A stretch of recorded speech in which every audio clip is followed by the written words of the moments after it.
most of the mistakes I see people making on the low histamine diet don't come from not trying hard enough. They actually come from trying too hard. Sometimes with the wrong information and usually while feeling absolutely terrible.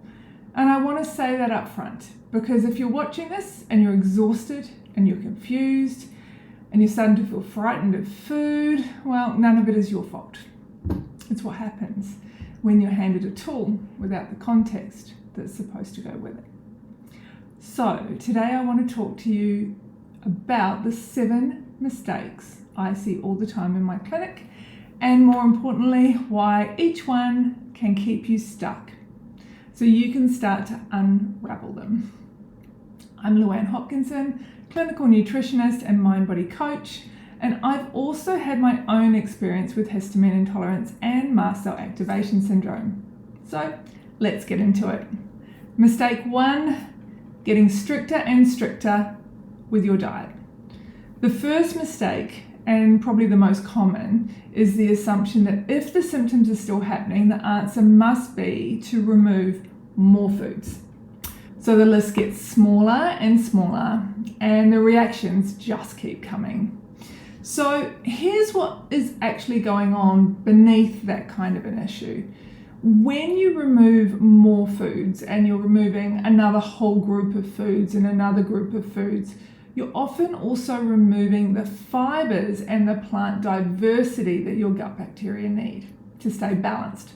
And an imbalanced gut actually will, over time, produce more histamine or create more problems, not less. So the restriction that originally was meant to calm things down is now quietly feeding the problem.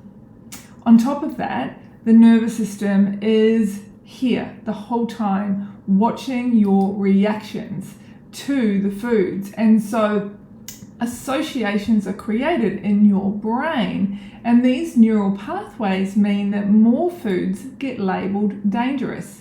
So then the more the body learns that eating itself is a threat, which is actually the opposite of what we want. So some structure at the start can absolutely help. It's useful sometimes to remove a few foods, but strictness by itself is not a strategy, and more restriction is usually not the answer. And I know because I got down to 5 foods. So I see you, I've been there, I know why it happens, but it's not great, believe me. Now, mistake number 2, following random food lists off the internet. So if you've sat there and you've opened 3 or 4 different food lists on different websites, and one says that, avocado is actually okay, and then the other one says, well, no, it's not. And then you'll get another one that says, oh no, don't take out any of those foods, only take out fermented foods. So they all contradict each other because they're built from different sources. They're built on different research, different assumptions, and most of them, well, they're never meant to be followed as gospel in the first place. So a food list is a good starting point, but it's not a strategy and it's not a Bible. So your own patterns matter, and a lot more matters with histamine intolerance, like freshness, how the food was stored, what else is in your histamine bucket on that day or week matters. So no list can tell you any of that.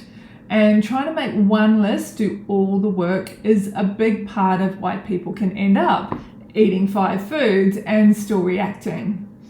So again, no list is perfect, and don't believe that just because you've got this list, this is the right one.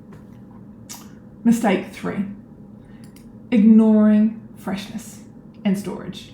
So this one is quite a big one and often not known about at first, but if you've been on a low histamine diet for a long time, you'll probably know this.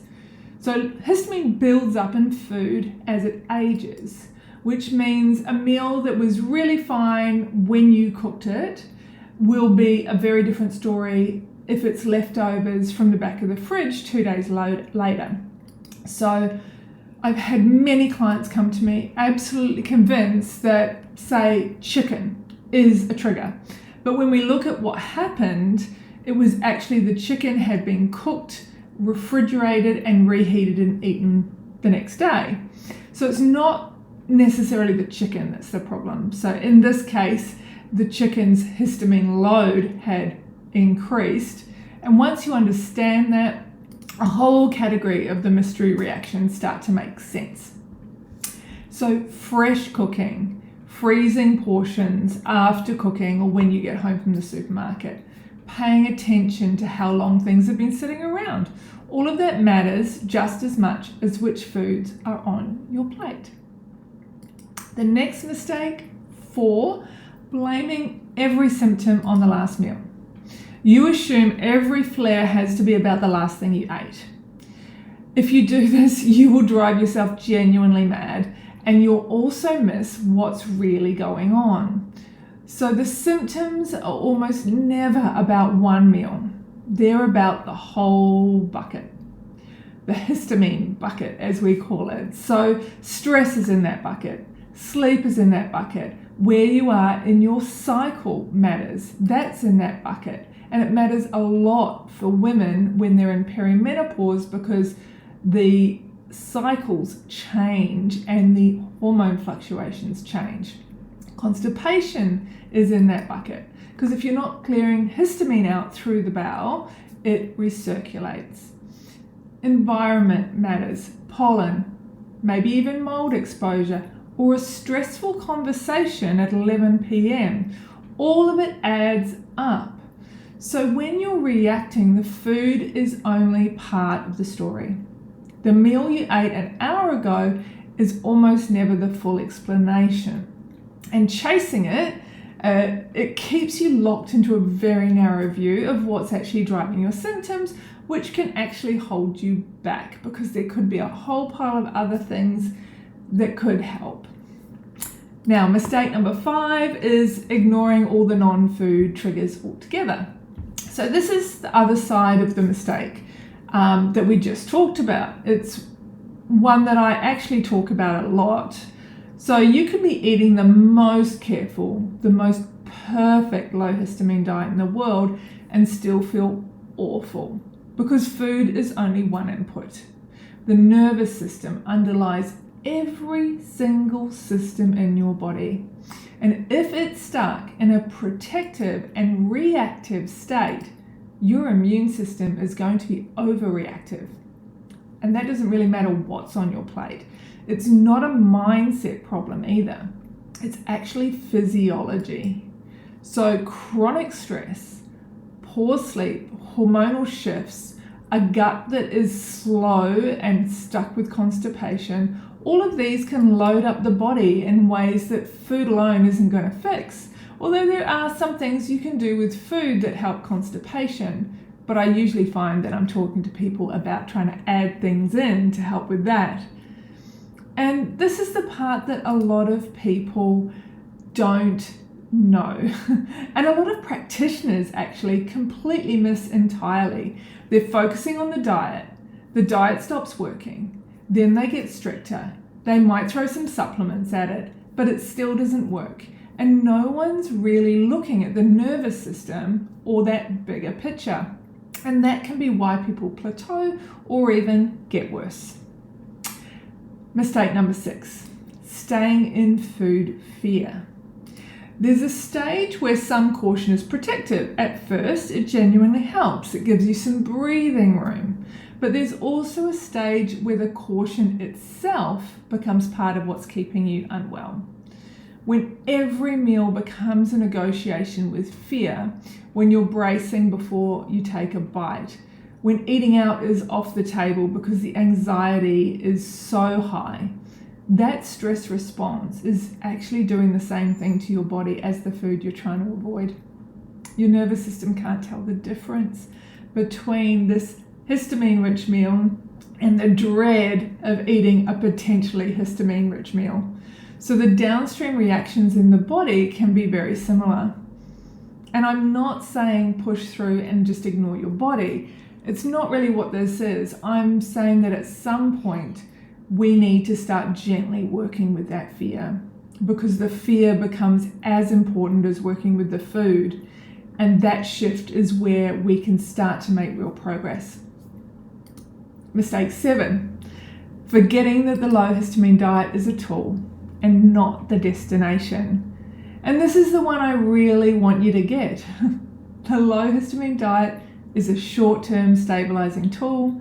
It was never designed to be lifelong, and it was certainly never designed to be the whole answer.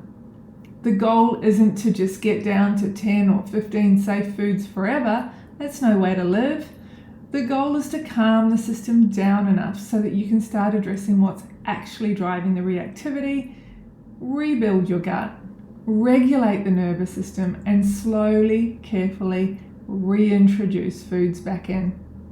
Food expansion has to be part of the plan, because a diet that just gets narrower and narrower with no exit strategy, it's not healing you, it's just managing you. And we want a lot more than management. So if you're sitting there watching this and the low histamine diet has started to feel like a full-time job and it's not even working properly, please hear me when I say you're not doing it wrong. You've just been given half the picture. The food piece matters, of course it does, but it was never meant to do all the work on its own, and no amount of extra restriction is going to fix that. What most people need isn't more rules. It's a simpler, clearer plan and an understanding of what actually matters most.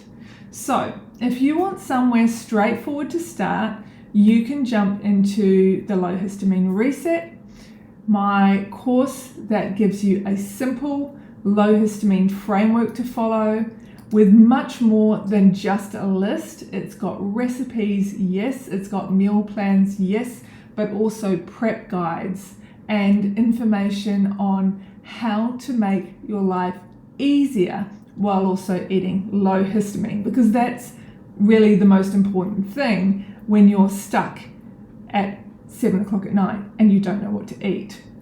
So it takes the confusion out, and it means you don't have to build all of this stuff from scratch yourself.